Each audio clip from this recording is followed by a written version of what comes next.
Darshan and ಗ್ಯಾಂಗ್ನಿಂದ Renukaswamy ಕೊಲೆ ಕೇಸ್ನ updates ಲಭ್ಯವಾಗ್ತಾ ಇದೆ. 2 FSL ಕೇಂದ್ರಗಳಲ್ಲಿ ನಡೀತಾ ಇದೆ ಪರಿಶೀಲನೆ. ವಶಕ್ಕೆ ಪಡೆದಿರುವ ಭೌತಿಕ ಹಾಗೂ ಜೈವಿಕ ವಸ್ತುಗಳ ಪರೀಕ್ಷೆಯನ್ನು ನಡೆಸಲಾಗ್ತಾ ಇದೆ. 2 ಕಡೆ FSL ಪರೀಕ್ಷೆಗೆ ಕಳುಹಿಸಿದ್ದಾರೆ ಪೊಲೀಸರು. ಒಂದು ಬೆಂಗಳೂರು, ಮತ್ತೊಂದು ಹೈದರಾಬಾದ್.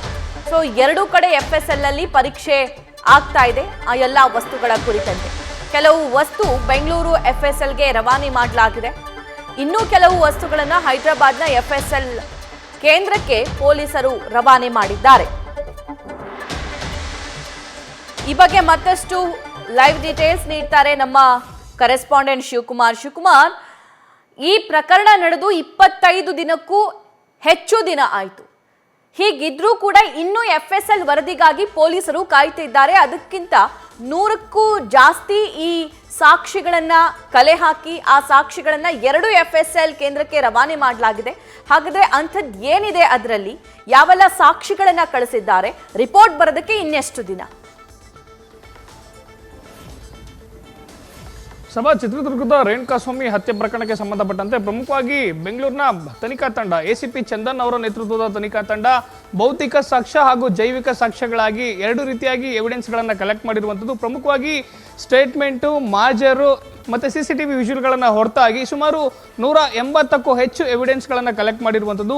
ಒಟ್ಟಾರೆ ಎಲ್ಲ ಎವಿಡೆನ್ಸ್ಗಳನ್ನು ಲೆಕ್ಕ ಹಾಕ್ತಾ ಹೋದರೆ 200ಕ್ಕೂ ಹೆಚ್ಚು ಎವಿಡೆನ್ಸ್ಗಳನ್ನು ಈಗ ಆಲ್ರೆಡಿ ರಿಮ್ಯಾಂಡ್ ಅಪ್ಲಿಕೇಶನಲ್ಲಿ ಮೆನ್ಷನನ್ನು ಮಾಡಿದ್ದಾರೆ. ಆದರೆ ಭೌತಿಕ ಹಾಗೂ ಜೈವಿಕ ಸಾಕ್ಷ್ಯಗಳನ್ನು ಪೊಲೀಸರು ಪ್ರಮುಖವಾಗಿ ಇಲ್ಲಿ 180ಕ್ಕೂ ಹೆಚ್ಚು ಕಲೆಕ್ಟ್ ಮಾಡಿರುವಂಥದ್ದು. ಪ್ರಮುಖವಾಗಿ ಜೈವಿಕ ಸಾಕ್ಷ್ಯ ಅಂತ ಹೇಳಿದ್ರೆ ಹಲ್ಲೆಗೊಳಗಾಗಿ ಮೃತಪಟ್ಟಂತ ರೇಣುಕಾಸ್ವಾಮಿಯ ರಕ್ತದ ಕಲೆಗಳಾಗಿರ್ಬೋದು, ಆತನ ಮೇಲಾಗಿದ್ದಂಥ ಗಾಯದ ಗುರುತುಗಳಾಗಿರ್ಬೋದು, ಆರೋಪಿಗಳು ನಟ ದರ್ಶನ್, ಪವಿತ್ರ ಗೌಡ ಸೇರಿದಂತೆ ಇತರ ಎಲ್ಲ ಆರೋಪಿಗಳ ಬ್ಲಡ್ ಸ್ಯಾಂಪಲ್ ಅನ್ನ ಕಲೆಕ್ಟ್ ಮಾಡ್ಕೊಂಡಿದ್ದಾರೆ.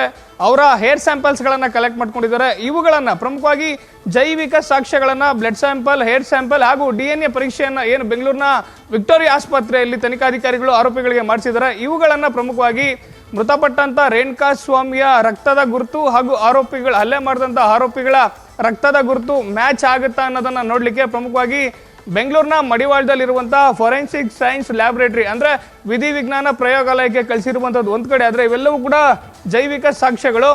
ಬೌದ್ಧಿಕ ಸಾಕ್ಷ್ಯಗಳಂತ ಹೇಳಿದ್ರೆ ಆರೋಪಿಗಳು ಕೃತ್ಯದ ಸಂದರ್ಭದಲ್ಲಿ ಬಳಸಿದಂಥ ಮೊಬೈಲ್ಗಳು, ಓಡಾಡಿದಂಥ ವಾಹನಗಳು ಇವೆಲ್ಲವನ್ನು ಕೂಡ ಸೀಸ್ ಮಾಡಿದ್ದಾರೆ. ಮತ್ತೊಂದು ಕಡೆ ಪ್ರಮುಖವಾಗಿ ಇಲ್ಲಿ ಸುಮಾರು 17 ಜನ ಆರೋಪಿಗಳ ಪೈಕಿ 7 ಮಂದಿ ನಟ ದರ್ಶನ್, ಪವಿತ್ರ ಗೌಡ ಸೇರಿದಂತೆ 7 ಜನ ಬೇರೆಯವರ ಹೆಸರಿನಲ್ಲಿ ಸಿಮ್ಮನ್ನು ಖರೀದಿಸಿ ಅವರು ಬಳಕೆಯನ್ನ ಮಾಡ್ತಿದ್ರು. ಜೊತೆಗೆ ಪೊಲೀಸರು ಯಾವಾಗ ಅವರನ್ನ ವಶಕ್ಕೆ ಪಡ್ಕೊಳ್ಳೋಕ್ಕಿಂತ ಮುಂಚೆ ಅವರ ಮೊಬೈಲ್ನಲ್ಲಿ ಇದ್ದಂಥ ಎಲ್ಲ ವಾಟ್ಸಪ್ ಚಾಟಿಂಗ್ ಆಗಿರ್ಬೋದು, ಜೊತೆಗೆ ಕಾಲ್ ಲಿಸ್ಟ್ ಎಲ್ಲವನ್ನು ಕೂಡ ಡಿಲೀಟ್ ಮಾಡಿದ್ರು ಅನ್ನೋ ಮಾಹಿತಿ ಸದ್ಯಕ್ಕೆ ಸಿಕ್ಕಿರೋದ್ರ ಹಿನ್ನೆಲೆಯಲ್ಲಿ ಅವರ ಮೊಬೈಲ್ಗಳನ್ನು, ಅವರ ಸಿಮ್ಗಳನ್ನು ಈಗ ಆಲ್ರೆಡಿ ಪೊಲೀಸರು ವಶಕ್ಕೆ ಪಡ್ಕೊಂಡು ಅವುಗಳ ಡೇಟಾ ರಿಟ್ರೀವಲ್ಗೆ ಪ್ರಮುಖವಾಗಿ ಹೈದರಾಬಾದ್ನಲ್ಲಿರುವಂತಹ ಫೋರೆನ್ಸಿಕ್ ಸೈನ್ಸ್ ಲ್ಯಾಬೊರೇಟರಿಗೆ ಕಳಿಸಿರುವಂಥದ್ದು. ಇಲ್ಲಿ ಪೊಲೀಸರು ಇಡೀ ಪ್ರಕರಣದಲ್ಲಿ ಸ್ಟೇಟ್ಮೆಂಟು, ಮಾಜರನ್ನು ಹೊರತುಪಡಿಸಿ ಅಂದರೆ ಈಗ ಆಲ್ರೆಡಿ ಪ್ರಕರಣಕ್ಕೆ ಸಂಬಂಧಪಟ್ಟಂತೆ ಸುಮಾರು 27 ಜನ ಆರೋಪಿಗಳ ಮನೆಗಳಲ್ಲೂ ಕೂಡ ಮಾಜರ್ ಮಾಡಿದ್ದಾರೆ.